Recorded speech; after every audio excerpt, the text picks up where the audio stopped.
कि उसको ऐसे दिखाना कि जैसे पूरा भारत ही बदल गया है। ये वही चीज है कि आप एसी कोच और स्लीपर कोच जब डिफरेंस देखते हो ना, वो टोल वाली रोड और नॉर्मल रोड में देखते हो तो फिर वो इंडिया और भारत वाला डिवीजन आ जाता है कि एकदम। सर आपके बहुत बड़े फैन है, रोज देखते हैं। तो लड़की को ट्यूशन छोड़ने जा रहा था तो बोलेगी मिल के चलेंगे। अच्छा, क्या करती हो बेटा? अभी तो स्कूल में हूँ मैं, 10th क्लास में। अच्छा, मैं तो ऐसे ही चलता फिरता। हाँ मतलब चलो भाई देखो अब मैं क्या करता हूँ। रोज देखते हैं आपको, देखने में आप मतलब इतने ज्यादा फिट हैं, उसमें थोड़ा लगते थे कि वो है। मैं आपको देखते हो ना ऐसा लग रहा है कि एकदम बढ़िया, मजा आ गया देख के। कभी कभी कोट वोट में लगता है कि ऐसे जो है थोड़ा सा कि वजन ज्यादा है, लेकिन आज मैं सरप्राइज हो गया देख के कितने फिट लग रहे हैं रियल में आप देखने में।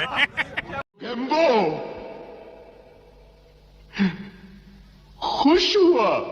ये टीवी है, अब जब रात को या शाम को अपना प्रोग्राम देखना, फिर आप देखना आप कैसे लग रहे हो उसमें। हो सकता है सर। मैं तो जैसे आप बहुत सारी बात पूछते रहते हो, बस मैं एक बात, जैसे कई बार आता है कि गडकरी जी ने बहुत सड़क बना दी चारों तरफ, है ना। इस पे बहुत लोग बोलते हैं, बहुत इस पे मतलब बताया जाता है कि अच्छा काम किया। मैं बस इसमें ये बोलना चाहता हूँ कि कभी भी आप टोल वाली रोड से नीचे उतर जाओ, जिस रोड पे टोल ना हो कहीं भी। मैं खुद यहाँ यूपी में भी, यदि आप बुढ़ाना से जाओ शाहपुर की तरफ या कहीं भी, उसमें बिल्कुल भयंकर गड्ढे हैं। मतलब जिस रोड पे टोल नहीं है उस रोड में गड्ढा ही गड्ढा है। ज्यादा से ज्यादा ये मेरा क्या कर लेंगे भाई, मैंने बताइए क्या कर लेंगे। तो आम आदमी ये नहीं समझ पा रहा, जो तेल 95-96 रुपए लीटर मिल रहा है आज की तारीख में, टोल पड़ता है 2 रुपए किलोमीटर, आप एवरेज निकाल लो। तो गाड़ी वाले के लिए वो तेल 95 की जगह 125-130 रुपए लीटर है। तो एक कान घुमा के पैसा लिया जा रहा है 130 रुपए लीटर। मोटरसाइकिल वाले को पता नहीं चलता क्योंकि टोल की सड़क पे उससे तो टोल लेना नहीं। लेकिन आप कहीं छोटे पे चले जाओ, आप अभी किराने वाले, हमारा ये बना हुआ है हाईवे, यहाँ से आप जाओ पानीपत, आपको चकाचक सड़क मिलेगी, लेकिन है ना। लेकिन आप उतर के अभी कंडेले चले जाओ, आपको पता चल जाएगा कितना टाइम लगेगा। मुझे जिंदा नहीं छोड़ेंगे, मुझे बर्बाद करके रहेंगे। जो हमारा इंडस्ट्रियल एरिया है, कहीं भी जो भी टुकड़ा है बिना टोल के, जिस पर पैसा सरकार नहीं वसूल रही है, वो सड़क नहीं बनी है। ये सच्चाई है। और ये मतलब कोई बात उठाई नहीं रहा, नेता को पता। आपकी इस बात से मैं सहमत हूँ। अभी कैराना से कंधाला जाइए, कंधला, हाँ आपको पता चल गया होगा एकदम खराब। मैं तो देखता हूँ। दूसरे अगर जो आप शामली से इधर से मेरठ की तरफ जाए तो ये रास्ता 8 साल पहले जैसा था वैसा अभी भी है। मोदी ऐसा पाप के लिए कभी सोचता नहीं। जो पानीपत से मेरठ का रास्ता वो हाईवे हो गया, वही जहाँ बेसिकली बिजनेस हो गया है कि भाई देखे सड़क तो इसकी तारीफ तो करनी चाहिए नितिन गडकरी की, उन्होंने सड़कों का। देखो सर, पॉलिसी तो हर लोग बनाएंगे, इतने लाखों करोड़ों हमारी जीडीपी है देश की, ऐसा तो नहीं आदमी जेब में पैसा रख लेगा, कुछ तो करेगा ही। लेकिन मैं बताना चाह रहा हूँ कि उसको ऐसे दिखाना कि जैसे पूरा भारत ही बदल गया है। ये वही चीज है कि आप एसी कोच और स्लीपर कोच जब डिफरेंस देखते हो ना, वो टोल वाली रोड और नॉर्मल रोड में देखते हो तो फिर वो इंडिया और भारत वाला डिवीजन आ जाता है कि एकदम। क्या बोले थे? अच्छे जी, 15.5 लाख लड़का लड़की। पता चल जाता है कि आम आदमी के लिए जो सड़क है वहाँ क्या हाल है। आप रहते ही हैं? जी मैं यहीं रहता हूँ। मैं आईआईटी कानपुर से पीएचडी हूँ, फिर 6 साल में यूएस था, अभी मैं साइंटिफिक एडिटर हूँ, यहीं से ही काम करता हूँ फ्रीलांसिंग में।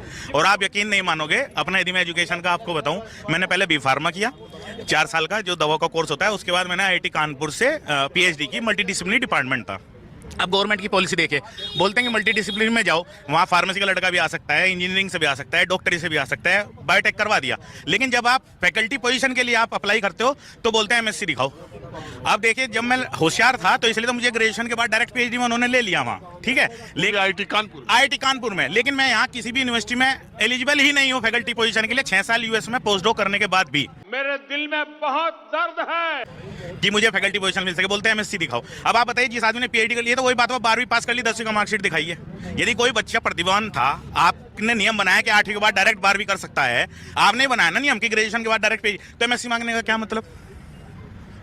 ये बहुत सारे लड़के हैं मेरे जैसे, लेकिन यह है कि संख्या कम है, दिमाग है, लेकिन अब कोई आम जनता से जाके आप हमसे मिल, यही नहीं अभी और सुनिए, टकरा के कम से कम आपके जरिए लोगों तक तो ये बात पहुंचे। मतलब एजुकेशन में देखना चाहिए। जो आप 6 साल अमेरिका रहे? हाँ 6 साल में यूएस था। यहाँ कब आया? 2015 में आया। मैंने खुद का स्टार्टअप किया, सोचा कि फूड लाइन में कुछ करूं। फिर नोटबंदी आ गई, फिर जीएसटी आ गई। मेरा बैकग्राउंड कभी बिजनेस का था नहीं, तो सब चौपट हो गया। अब वो ये है कि पढ़े हैं, इतना मेहनत की, मैं यहीं से ही पहले 12वीं करके गया था, तो मैं फिर से साइंटिफिक एडिटिंग वगैरह में जो है मेरा चल गया, मतलब आई एम ऑन ट्रैक। लेकिन मतलब देश फ्रेजाइल 5 की अवस्था से गुजर रहा था।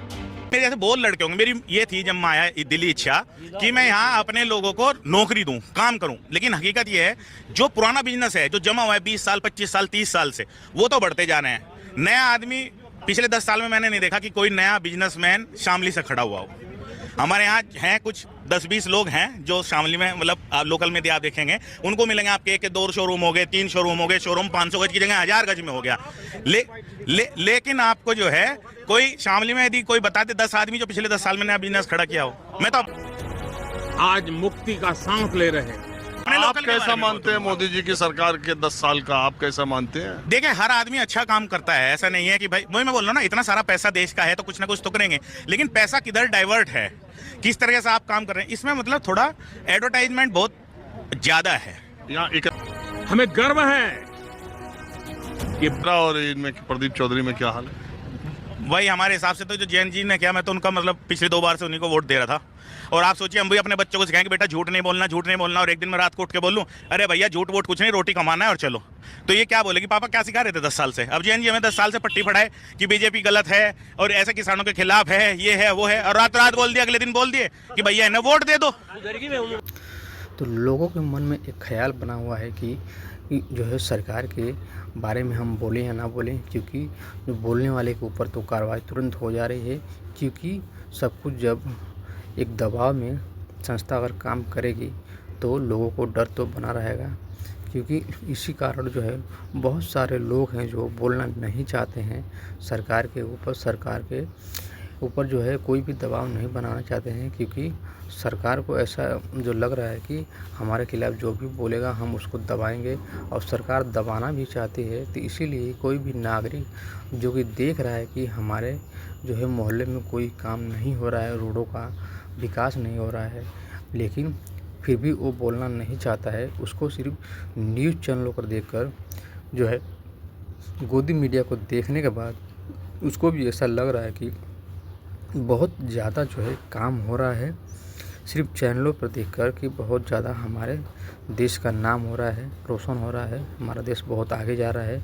इसके वजह से कोई भी बोलने को तैयार नहीं हो रहा है कि हमारे देश में क्या चाहिए, महंगाई बेरोजगारी से कितना लोग परेशान हैं, तंग हो चुके हैं, और इस पे कोई भी जो है बोलने को तैयार नहीं है। लेकिन इस बंदे ने बता दिया कि जिस रोड पे टोल जो है सरकार को नहीं लेना है वह रोड नहीं बना है, बिल्कुल पे गड्ढा मिलेगा आपको, और जिस रोड पे टोल लेना है उस सरकार उसको बहुत बढ़िया बना रही है। तो इसको आप लोग भी जानते हैं और अपने मोहल्ले में देख भी रहे हैं। तो सरकार जो है सब पे काम करना चाहिए, और सरकार सब बढ़िया होती है, बस सरकार को काम करना चाहिए। लेकिन जो है सरकार सही नीति से काम करे तो कोई भी सरकार के खिलाफ़ नहीं बोलेगा। तो आज की हमारी ये वीडियो कैसी लगी आप लोग हमें ज़रूर बताएं कमेंट करके, हम आपके लिए इसी तरह से वीडियो और भी आगे जो है बनाते रहेंगे।